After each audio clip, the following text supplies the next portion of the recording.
I'm Heather. And I'm Desiree. And you're listening to the Perpetually Overdue Podcast. Hello, everyone, and welcome to another episode of the Perpetually Overdue Podcast. I'm Desiree. I'm Heather. And today, we just recorded for like 40 minutes, except we just realized that we did not actually record. We were deep into already our topic when suddenly Heather realized the motherfucking record button. I swear to God, I'm not going to say the name of this website that we used to record. Yeah. I will just say that it was all over social media. A lot of people that are content creators use this, and it is constantly having issues. It is. As it is, I've always said I would not, at the moment, be able to recommend it to anyone. No, I would definitely not. But I promise you, when I did actually hit record this time around, now we know it's recording because we see the timestamp and everything. I had to hit it twice. So I'm pretty sure I did hit it the first time. It just didn't start to record. So fingers crossed, we had a warm up. And so now we'll get our thoughts across better. Or I don't know. Anyway, what is today's episode? Today's episode, we're going to talk about performative self-care. And we actually have a lot of great things to say about it. So definitely stick around for that. I hope we remember to say them all. But first, we're going to talk about our hot takes of the week. This is a new segment that we're starting. We're not going to go into depth about the hot takes. We're just going to say what it is and prance away. And for those who don't know what a hot take is, it's an opinion. Usually it's probably controversial, maybe unpopular, but who knows? Maybe there's a lot of people out there who feel exactly the same way. So I'll start with my hot take to give Desiree a second here. My reaction was visceral when I realized we were recording. I'm getting there. We're getting there. Yeah. My hot take of the week is that organized religion is the cause of much of the evil that we experience in this world. And I will give snaps to that again because we will not go any further into it. Nope. Desiree, what is your hot take of this week? Get ready, y'all. My hot take of the week is Swifties, you need to calm down. You're being too loud. And I get it. All of y'all who want to come after me for that, you're only going to prove my point. That's all I'm going to say. Asterisk. This is not from a Taylor Swift longtime hater. I've actually been a fan of her music since Fearless, which some of you weren't even born yet for. So just going to put that out there and prance away. Good use of Taylor Swift lyrics against Swifties. It has become very cult-like. I will just say that. It has become on the same level almost as like MAGA. I do think that there are parallels there and like crossover in terms of those two groups. But anyway. We're definitely seeing it this week. But anyway, yes, performative self-care. Well, let's start with what we started with last time that was not recorded, which is, Desiree, the definition of self-care, which I want to say and preface by saying that Desiree did a lot of great research. So some of the things that we're going to say are going to be read from that research because it is very informative and thorough. And I think it really explains the difference between self-care and performative self-care. So Desiree, what is self-care? The true definition to self-care is the practice of intentionally engaging in activities that promote one's well-being and reduces stress, encompassing physical, mental, emotional, and spiritual aspects. It's about actively taking care of your needs to live well, improve health, and prevent burnout. We'll say that being elder millennials ourselves, Desiree and I were fortunate enough to see the dawn of many things. We saw the dawn of the internet. We saw the dawn of social media. I remember being in middle school and MySpace coming out for the first time, which a lot of people don't even know what MySpace is because it doesn't exist anymore. But it was the precursor to Facebook, we'll just say that. And so it's literally so many things. You guys can't even comprehend how unique MySpace was. It really was. One of the things that I actually stumbled on social media that made me laugh that I didn't even realize was one of the things we also saw the dawn of was texting, cell phones. Yeah. And not just that, the fact that one creator, I was laughing because they were talking about how Gen Z keeps calling millennials cringe for using LOL in their text. And she was like, y'all, we created text language for you. We walked so you could run. Like, it's the same thing with the fashion and the anyway. Yes, like go on. You're just regurgitating what we did. We were also able to see how self-care has evolved because like so many things with humanity, everything swings on this pendulum of one extreme to the next before it finds its balance, which is where we all should be, somewhere in the middle. So for the boomer generation and the Gen X generation, we saw a lot of lack of self-care because the narrative back then was that you are to be selfless, and being selfless means putting yourself on the back burner. You are to put your family first, your career first, all of these different things, and you come last. Yeah. And then that started to shift with our generation where it was no longer taboo to do things like therapy. It was no longer woo woo to read a self-help book or to implement some of the things that you learned in the self-help book or in therapy into your life. And all of a sudden, we started seeing things like self-care, boundaries, and all of these things that were more inwardly focused and self-focused. And all out of that came this idea that it is okay to think of oneself. It is not selfish to prioritize yourself at times. I'm not saying 100% of the time, but that there needs to be equity when it comes to prioritizing other people and prioritizing yourself, that it's beneficial to your mental health, it's beneficial to your physical health, because a lot of the times when we're not taking care of ourselves, we're not taking care of any of those facets of who we are: physical, mental, emotional. And then at the end of the day, it will also then benefit your relationships too. Absolutely. And now I feel like because we have Gen Z, not all Gen Z, but we have Gen Z who basically grew up on social media and don't really know what it's like to have lived in a time without it, and everything is, as they say, for the gram, then self-care turned into more of a trend, and not a trend that the older generation is like, oh, you go to therapy. You know what I mean? Everything is so trendy now. No, therapy is not a trendy thing. It's a necessary thing. We're talking about the stuff that is completely unnecessary and isn't actually unto your well-being and the definition of what true self-care is. It's more so unto outward approval, outward facing, so that other people can see and think that I live this very self-care existence. Which then sadly, because it's like we just made breakthroughs in the mental health sphere, and we are finally seeing people voicing the things that they're struggling with, finding others, a community basically that they can feel seen and heard finally.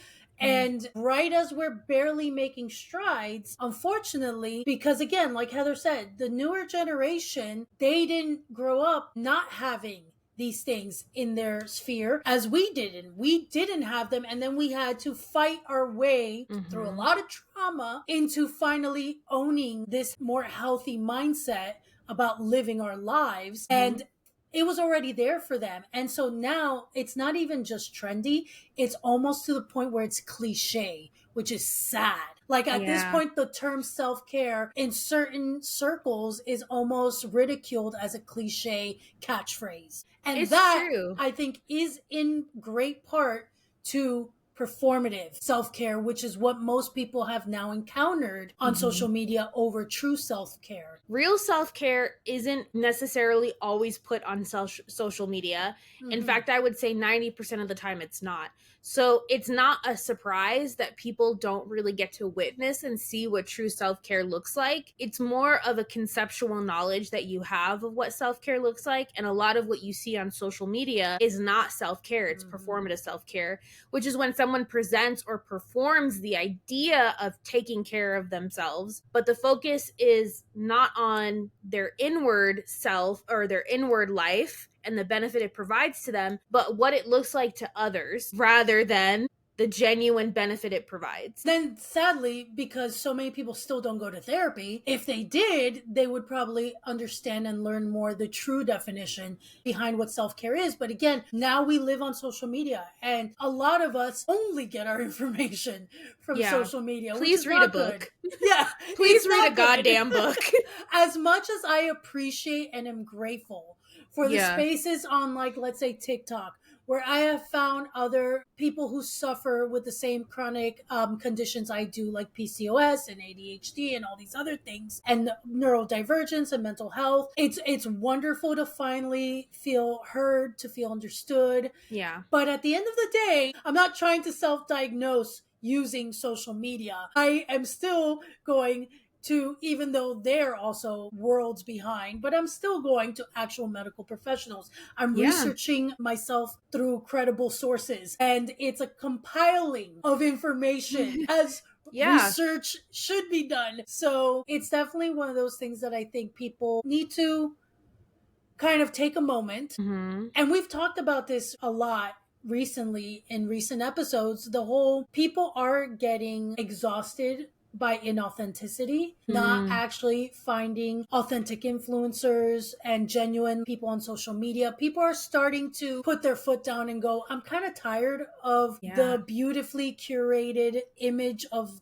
these lifestyles that we've learned now. We were talking about this previously, but how the veil has been pulled from what these influencers' lifestyles looked like for so long. They looked perfect. They looked a certain way. And now we know the truth behind a lot of what they're actually, like, how they live their lives and what goes into putting all these images online and what really is behind them. So people are getting tired of that. Hopefully, because we've kind of steered away from that more, now people hopefully will start wanting to see what self-care really is and not buy into just the performative aspect that we've gotten so used to seeing. Because if we really think about it, I mean, self-care and all that, even performative self-care, it's not a new thing. I mean, it's been happening for at least like almost 10 years. And there was a time when Instagram, believe it or not, was only pictures. Yeah. There were no videos, there were no reels. So this was the era of aesthetic images. Basically, Instagram was Pinterest, and it was very much about creating just beautiful imagery. And so when self-care was on the rise, unfortunately, what we mostly saw in that time was these elaborate staging of self-care scenes. Right. And really, let's think about it. What were we seeing? We were seeing people lighting candles.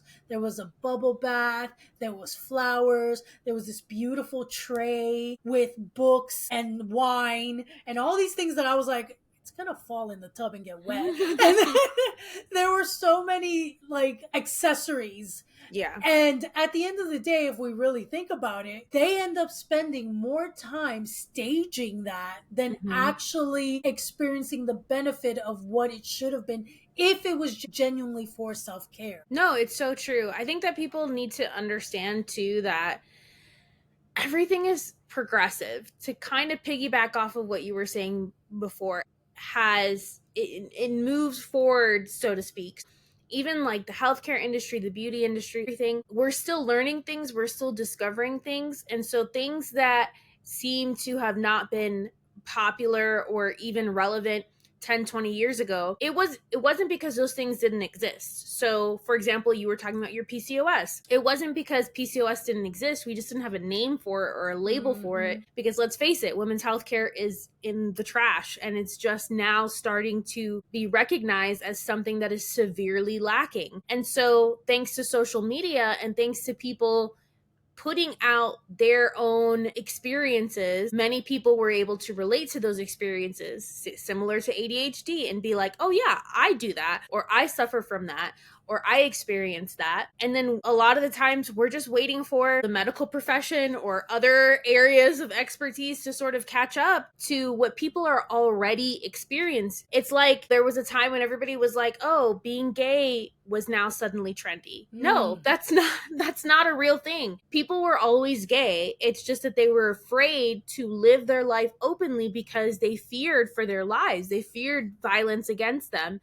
They didn't want to risk their lives. And so when you have a world that is progressing in a lot of ways, socially and informationally, then more things come to the light, more things become acceptable, and then you start to see people become more comfortable putting those labels on themselves or being open about what their experiences look like. And I think that, like Desiree said, when you live in a world where that was not happening, and then all of a sudden you, in your lifetime, you get to see this progress take place where you're like, oh my God, now we're being open about things like PCOS and the fact that women's healthcare is severely lacking. We're open about ADHD and autism, and those are no longer taboo things that would have in the past put you in a mental health asylum. Yeah. Like people with autism, people with very basic mental health issues were put in asylums, and that's how they were dealt with. No wonder people didn't want to be open about their mental health struggles when they would be locked up for their entire lives. Like, understand that there is a history behind everything. And so when people are open about it now, it's not because they want to shove it in your face and they want to be like talking about it all the time or whatever. It's because they finally can. We're able to, and we're not in fear anymore, or we finally have the information that we've been longing for to know what's going on with ourselves. I mean, for me personally, and I'm getting a little off topic here, but I'm going to bring it back around. I saw Desiree go through her PCOS journey. I saw what it was like for her when she didn't know what was going on with her body, when the medical professionals didn't know what was going on with her body, and her feeling like she was crazy. Like she was feeling like, what do I do when the experts that I rely on can't tell me what is going on with myself? And let's face it, the medical field gaslights the shit out of women when it comes to chronic pain, when it comes to anything that's going on, especially when it has to do with our reproductive system or our hormones. It's like it doesn't exist. I mean, it was only not even 50 years ago that if a woman was slightly emotional, the medical term back then was she's hysterical and needs to be committed. Yeah, that wasn't exactly that long ago. That's what I'm saying, is like the openness that we have now thanks to social media, and I'm grateful for that, regardless of how I feel about like you should read a book, you shouldn't rely just on social media. But it's more of like the sharing of experiences to go, oh my gosh, I could relate so hard to that. And then taking that information and looking deeper into it, like you said, going to a medical professional, doing your own research with credible sources, not to self-diagnose, but to go to a professional and be like, hey, I've done my research, I know my symptoms, this is what's going on with me, I need you to diagnose me so that I can get the help that I need to become better. These are all aspects of self-care that are actually genuine and matter. Like, at the end of the day, it is about taking care of your physical and your mental well-being in that aspect. And those are the things that we never see on social media. We don't see people doing therapy on social media. At least sometimes we do, but I think that should be private. I don't think you should be airing out your business. But we don't really see a lot of people's journeys as much. And when we do, we don't think of that as self-care. And you have a lot of people who think that's problematic. They're like, why are you sharing this? And it's like, because other people need to know what they can do to help themselves, and they can learn that through my journey and my experience, which is so much better than fucking pickling yourself and cocooning yourself every night and unwrapping yourself like you're a fucking gift every morning and labeling that as self-care, when in actuality that's literally for views. It has nothing to do with your inner life. It is not really helping. And don't get me wrong, I am a skincare person. I am a person that believes in beauty regimens and things like that. I think that that is a form of self-care. But I don't need to set up a camera in order to do that. And remember, a lot of these people that are doing that, they do this for a living. Yeah.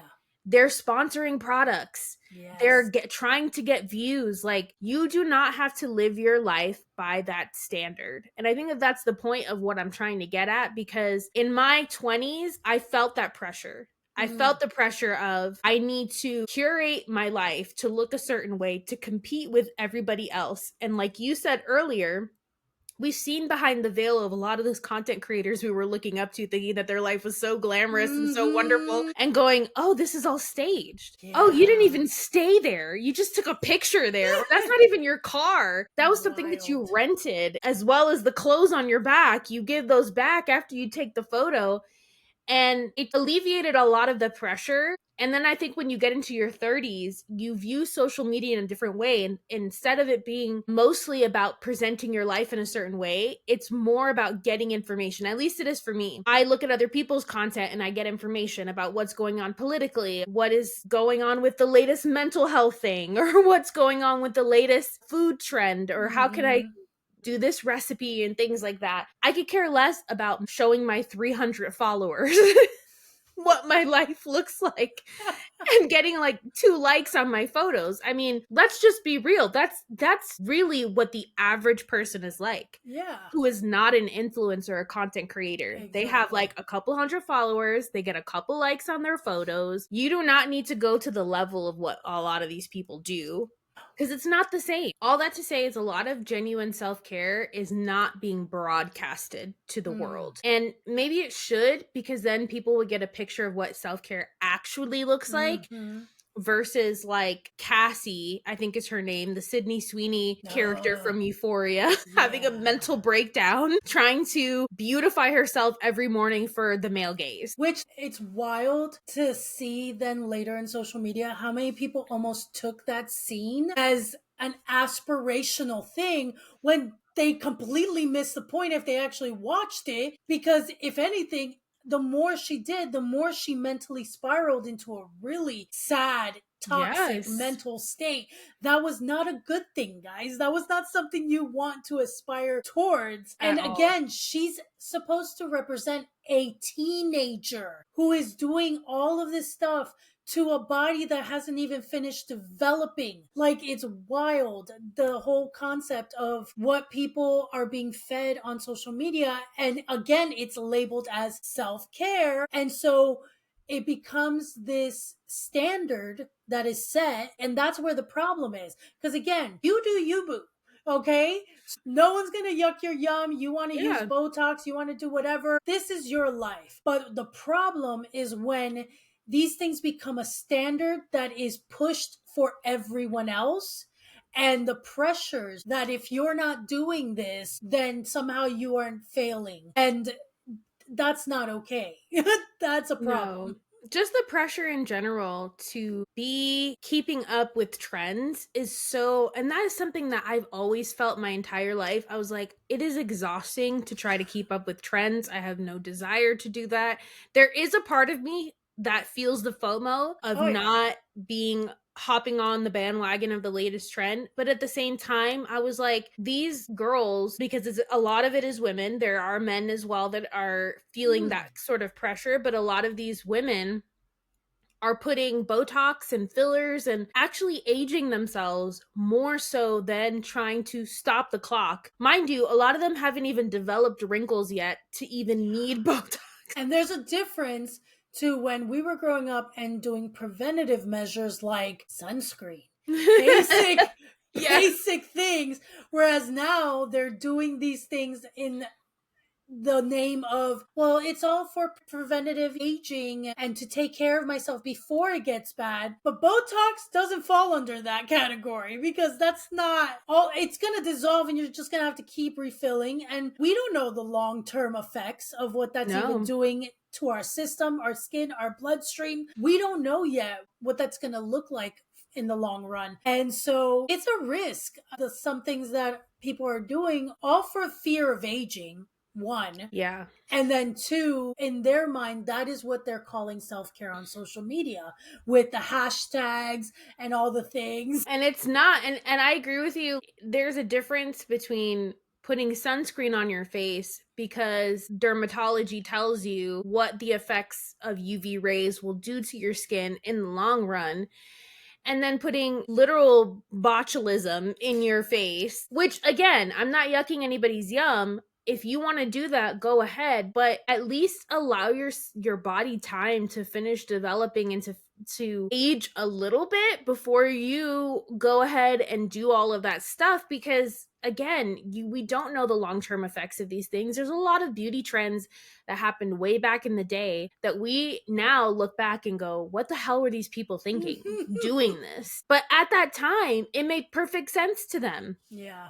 Girl, there was a time when people used to go to Egypt to find mummies, to grind up the bones of mummies and consume them because they thought that it would help them be more youthful. And we look at that and we're thinking, those people are crazy. Why would they ever do that? But we're also putting poison in our face and going, that's totally normal. And who knows, generations down the line, if they're going to look back at what we're doing now as beauty trends and think the same thing that we think about people in the past of like, what were they thinking? Why would they ever take that risk or do that thing? And there's a difference between taking that risk to do something medically to help benefit your health and your life than to do it just to look a certain way, just for the point of aesthetics, which I feel like is all that performative self-care is. It's just aesthetic. Yeah.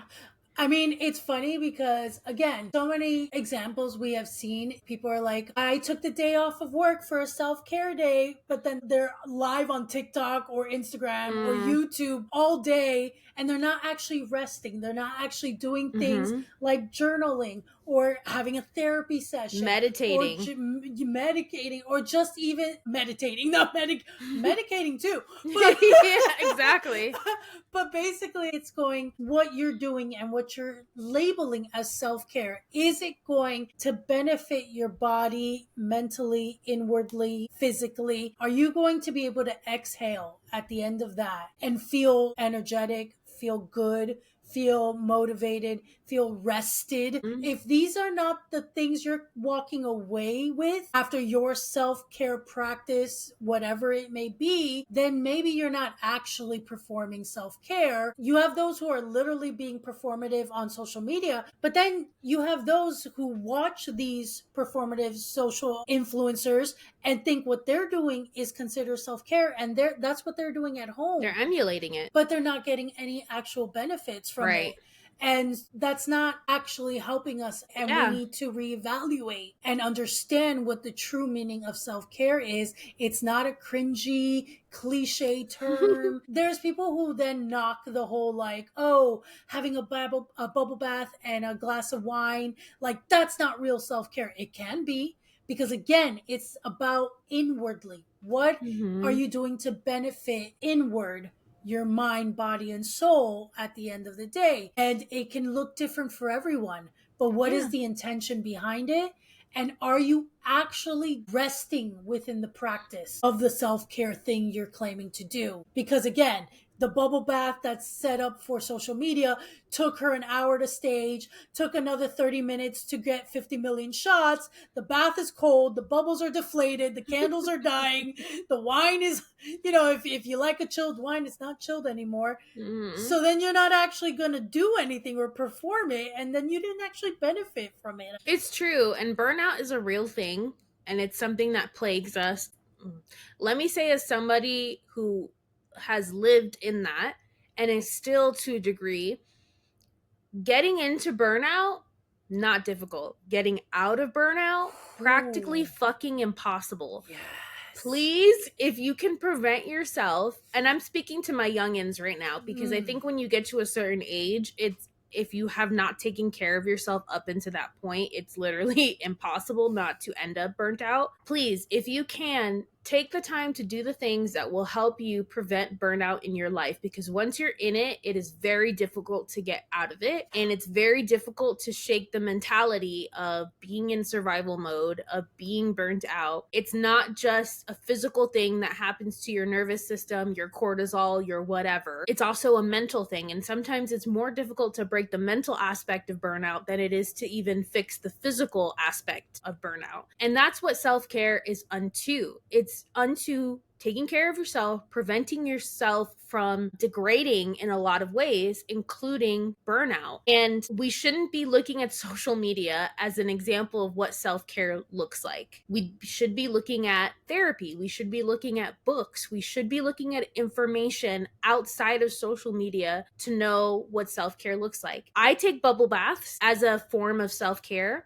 I don't post it on social media. I don't feel the need to. I don't think that there's anything necessarily wrong with that. But at the end of the day, I'm not doing it just for a picture and then I pack everything up and go about my business. I'm sitting in the bath. I'm experiencing the sensation of warmth. If I put Epsom salt, I'm experiencing the relaxation in my muscles. My senses are engaged with smell, with a bath bomb, taste. If I am drinking something or eating something, I'm engaging in a book. So I'm taking in information. I'm feeding my spirit, my soul, my mind. I'm engaging with relaxation because there's nothing happening around me. There's nothing wrong with lighting a candle, doing all those things, but at the end of the day, get your ass in the bathtub and actually while it's still warm, enjoy it, and not like get into the bathtub and be like, exactly.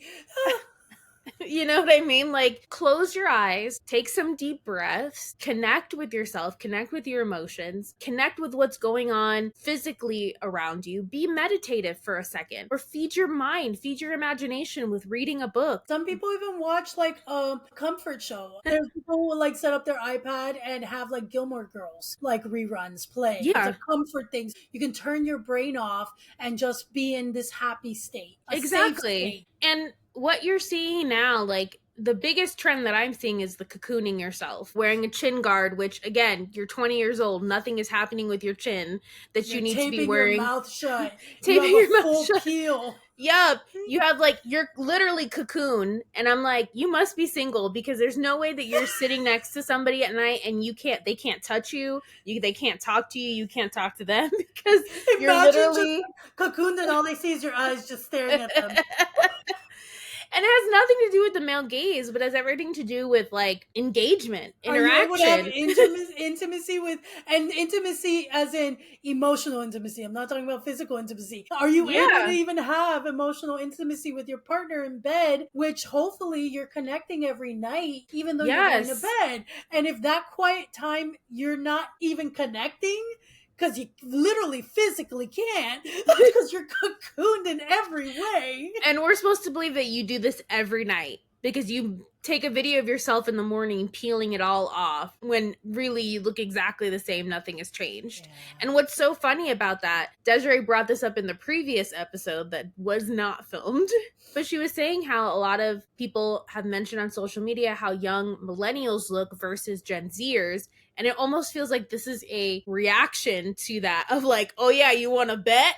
Well, I've thought about it just even logistically or just from a logical standpoint. You're constantly plucking at your skin, peeling at your skin, stretching your skin, tugging. You're doing all the things we were told not to do. We were told not to constantly be like tugging and messing with our less is more. Like yeah, we did, just basic like skincare things. So my mind, I watch these things on social media and I'm going, aren't you actually making it worse? You're going to create wrinkles prematurely because you're literally like doing the very thing that when we grew up we were told not to do. We are blessed with our genes, and it could be because we are ethnic, we are Hispanic, and so that helps for sure. But for the most part, I've seen it a lot where social media people were like, millennials don't look their age, and then it's true. You'll compare to like Gen Zs and they're like, why do you look 30?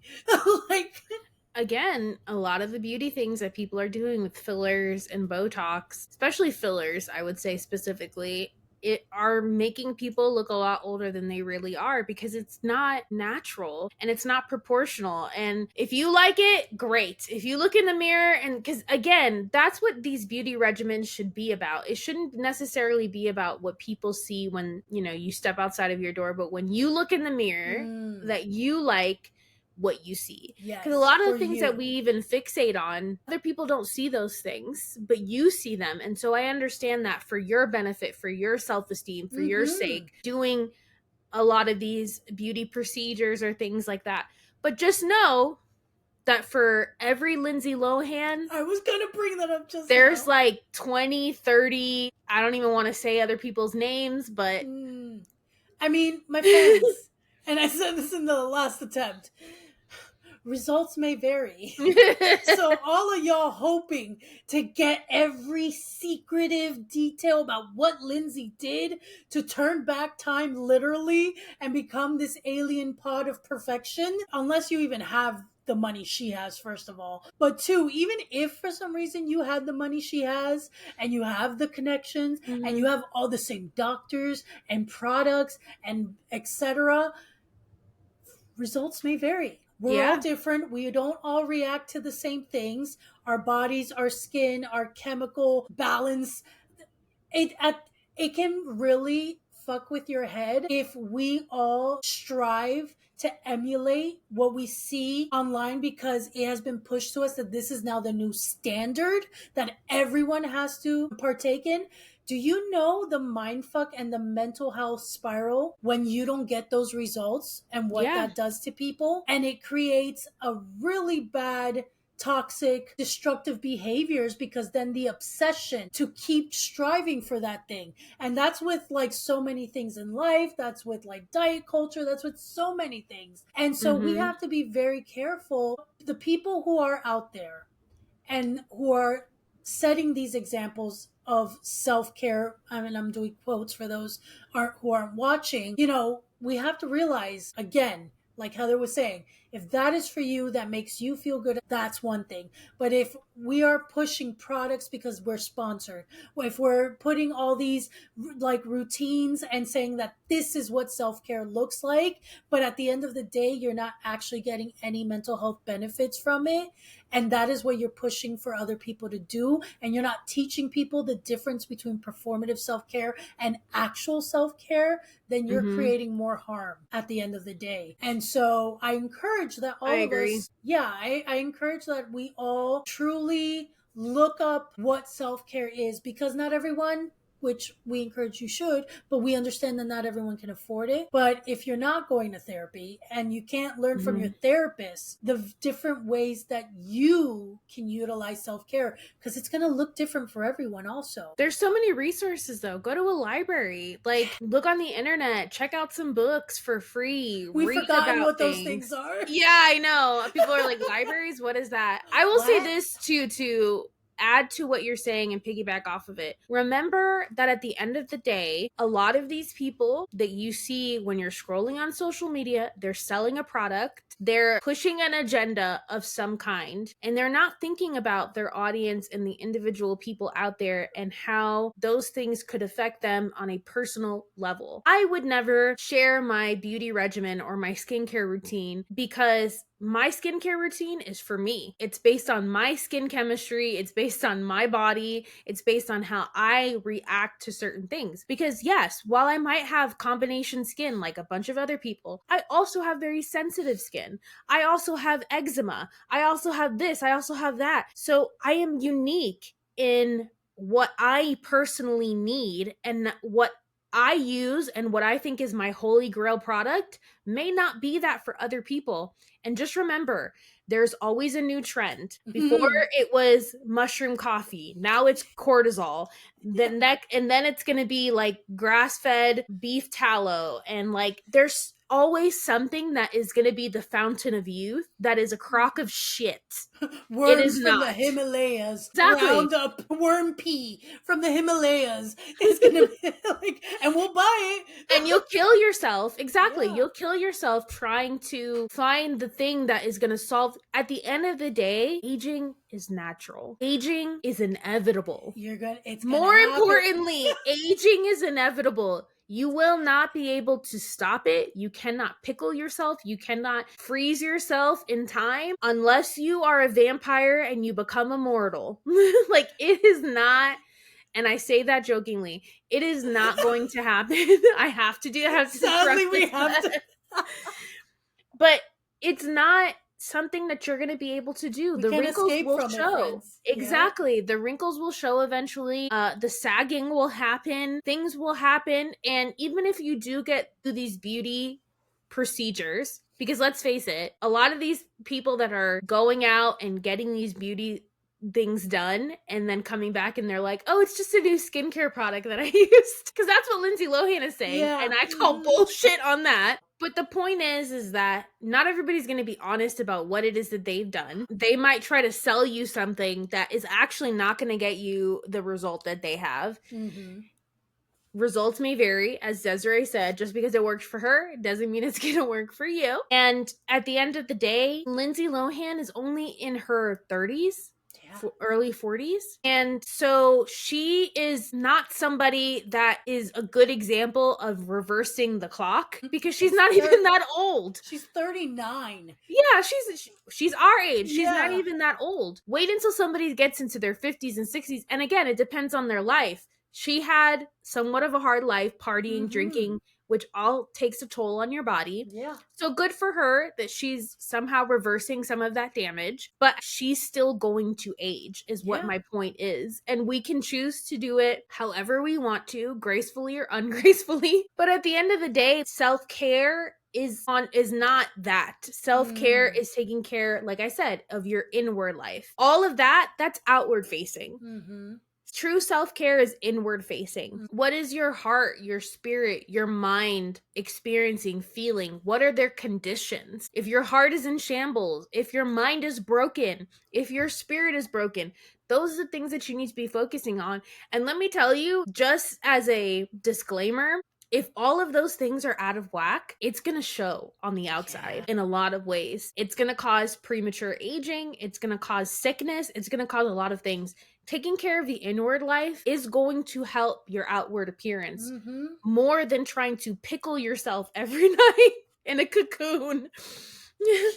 And a lot of these girls they haven't even started the aging process yet. No. So the results that you're seeing is them just being youthful, just being in their 20s. Exactly. I want to see a 50-year-old do the cocooning and then come out looking like a 20-year-old, and then I'll believe it. Exactly. This is such bullshit. It's like Ariana Grande. She was like, I did fillers and I did all this Botox. And I'm like, what for?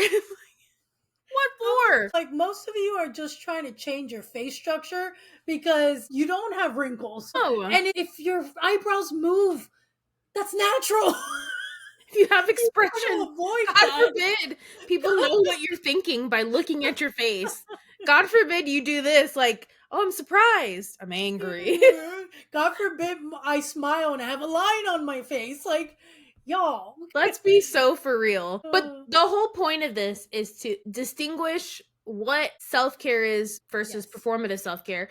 To get out there some different information. Somebody saying, hey, performative self-care, it's not going to benefit you in the same way that true self-care is going to benefit you. And true self-care has to do with the inward reality, not what people see on the outside. Is it okay to go get a facial? Yeah. Is it okay to go get a massage? Totally. Like, but that's not all that self-care is. You shouldn't just stop there. Yeah. You got to do more. It's not just about the beauty stuff. It's about the inward reality. Because the point of the beauty stuff actually shouldn't even be a beauty. It's more that the act of doing the beauty stuff, again, as Heather's been tacking on, makes you feel relaxed, makes you feel like you slowed down your breath, like you relaxed your shoulders, like you unclenched your jaw, and suddenly your body is able to properly take in its surroundings and think clearly. Again, all of it should benefit inwardly. And if it's not, then it's not actual self-care. And unplug. Because let me tell you, capitalism is coming for your ass. It's coming for all of us. Yes. And it wants us to consume. There's always going to be another product. There's always going to be another device. There's always going to be another thing that is trendy at the moment, that is going to promise you the fountain of youth, that is not going to deliver on that. I promise you, it is not. There is no such thing. Aging is normal, and it's something that we all just need to fucking accept. And right now, in this economy, a girl, especially. And I get it. Validation can be a strong motivator, and we all need a measure of validation in our lives. But at the end of the day, that has to come from within for it to be lasting, because if not, you're just going to need more and more and more and more, and it's never going to ever feel like enough, because it just goes skin deep. It's all skin deep. It doesn't penetrate within. It doesn't become your reality. So validation, capitalism, cultural scripts that we're being told by celebrities and influencers and things like that, all of that, that's just noise. Yes. That needs to get turned off. We need to cut the noise. Cut the noise and actually look at, like, what does my heart need? What does my mind need? What does my spirit need? Feed those things. And then do the skincare products and do the Botox and do the da-da-da-da. But if your inward life is set right, then when you do those things, you do them with the right intentions. And it's not for outward validation. It's so when you look in the mirror, you're happy with what you see. You're happy with the person that's looking back at you, not just externally, but internally. You're like, hey, that's a cool person. That's a good person there. I'm happy with her. I like her. And or it's him. And really it's more than just what you're seeing, because what you're seeing is about how you're feeling. And so how you feel after properly engaging in actual self-care is going to change your perception of yourself and then those around you. And the better we feel and the more work we do within ourselves for ourselves, then we can show up better for other people in our lives as well. It's all around. Yeah. And just know, you see 10% of what an actual person's life is like online. I don't care how much they are chronically online.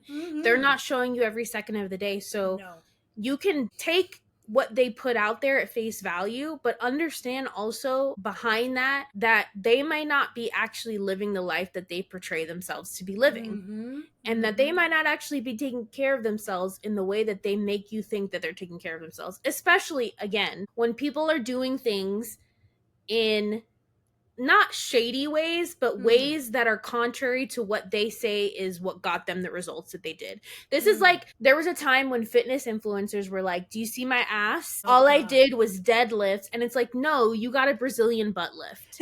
And we all know it. And you're wearing a very specific pair of leggings or shorts that accentuate. Exactly. And the thing too is like, but you're promoting this workout regimen, or you're promoting yourself as a fitness guru in order to get people to follow you. So understand, as a consumer of this content, not as the content creators, I'm speaking to the consumers of the content. What you see, I would say 90% of it is not real. 90% of it is disingenuous. It's not authentic. And there is an agenda behind it, whether that's to sell you a product, whether that's to boost their own popularity, their own views, whatever the case may be. Do not compare yourselves to the things that you see, because the things that you see are carefully curated. They're staged.